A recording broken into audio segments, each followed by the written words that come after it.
오늘도 하나님의 말씀을 하루 시작하신 여러분들에게 하나님의 은혜와 평강이 충만하게 넘치시기를 간절히 축복합니다.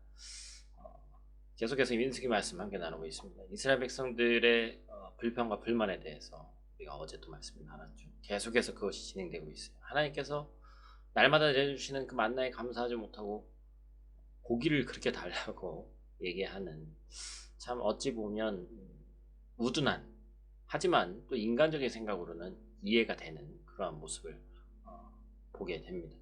거기에 대한 하나님의 응답은 모세를 통해서 하루 이틀 이렇게 주시는 게 아니라 한 달 동안 질리도록 고기를 주시겠다 이렇게 얘기하시는 장면이 어찌 보면 참 재미있기도 하면서도 어찌 보면 참 인간이 참 그런 것이구나.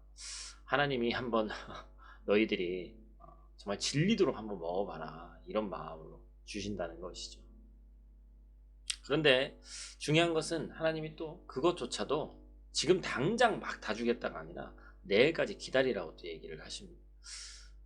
참 어찌 보면 우리 인생도 마찬가지죠. 지금 당장 무엇인가 돼야 될 것만 같고 왜 이게 이렇게 밀리나 하는 것들이 제 인생 가운데도 특히나 외국에 사니까 많이 있습니다. 그럼에도 불구하고 우리가 하나님의 때, 그리고 우리 인생길에 반드시 그러한 내 때가 아닌 하나님의 때가 있다는 것을 우리가 본문을 통해서도 간접적으로 알 수 있죠. 우리가 기도하면서 느끼는 것은, 그리고 또 지나고 나서 항상 느끼는 것은 하나님의 때가 내 때와 반드시 일치하진 않는구나, 그런 것을 우리가 느끼게 되죠.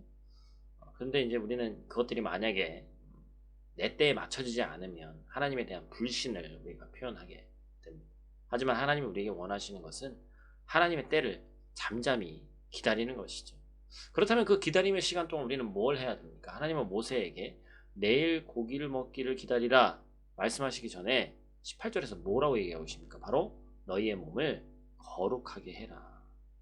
그러니까 하나님의 응답을 기다리면서 믿는 사람인 우리가 해야 될 행동은 거룩함을 유지해야 되는 것이죠. 거룩함과 정결함으로 몸과 마음을 단장하고 하나님의 때를 기다리는 것이 우리 그리스도인들의 자세다라고 할 수 있습니다. 이스라엘 백성들은 하나님께서 적과 꿀이 흐르는 가나안 땅에 인도하심에도 불구하고 계속 불평과 원망을 했습니다. 애굽에서 종살이하던 그들에게 하나님의 자유를 주셨고 주어진 감사에, 어떤 자유에 감사해야 되지만 그것보다는 눈앞의 현실에 주저앉고 말았죠. 우리도 세상에서 사실은 건진받은 사람입니다. 더 이상 악한 세상의 죄로 살지 않도록, 죄의 종으로 살지 않도록 예수 그리스도께서 십자가를 통해 참 자유를 주셨죠. 죄로 말미암아 죽을 수밖에 없는 나의 영혼을 하나님의 은혜로 구원해 주셔서 하나님이 예비하신 천성을 향해 나아갈 수 있는 능력을 우리에게 또한 주셨습니다. 그런데 당장 내 눈앞에 펼쳐진 그런 현실과 어려움을 보면 주신 은혜에 감사하기보다는 지금의 현실에 한탄하면서 불평이 앞설 수밖에 없는 우리의 모습을 보게 됩니다. 또 한 가지는 눈앞에 보이는 것에만 주목하면 하나님을 향한 믿음이 약해지게 됩니다.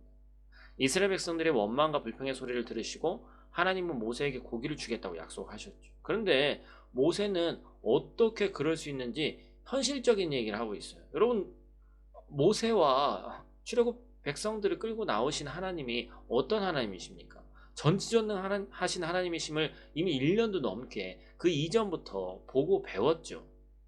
그럼에도 불구하고 눈앞에 펼쳐진 문제만 보면 지금 당장 고기가 없거든요. 60만 명이나 되는 이 사람들을 한 달을 하나님 어떻게 고기를 먹입니까? 이 광야에서. 모세의 눈은 지극히 현실적이었죠.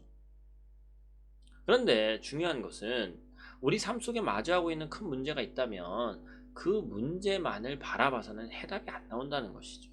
나를 힘들게 만드는 현실만 바라보지 말아야 되고 내 눈앞에 있는 문제보다 크신 하나님을 볼 수 있어야 합니다. 눈에 보이는 현실만 바라보는 것이 아니라 현실 너머에 하나님이 하시는 것을 믿음의 눈으로 바라봐야 된다는 것이죠. 하나님이 정해주신 목적지로 나아갈 때 어려움도 오지만 하나님의 은혜의 손길이 반드시 믿는 자인 우리에게는 함께 하신다는 사실을 기억해야 됩니다. 여러분, 현실은 사실 절망스럽습니다. 그러나 현실의 문제만을 바라보면서 조급해할 필요가 없습니다. 아버지 되신 하나님께서 지금도 하나님의 선하신 계획 속에서 차근차근 그의 자녀를 위해서 일하고 계시기 때문입니다. 오늘 하루도 이 말씀 기억하시고 하나님을 더욱더 신뢰하시면서 하나님의 계획을 의지하는 저와 여러분들 되시기를 간절히 축복합니다. 기도하겠습니다.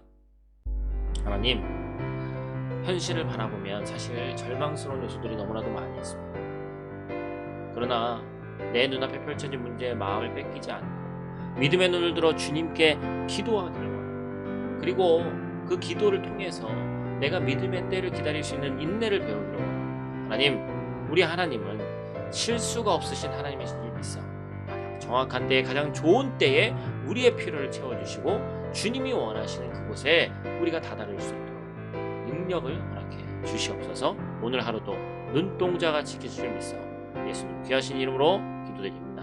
아멘.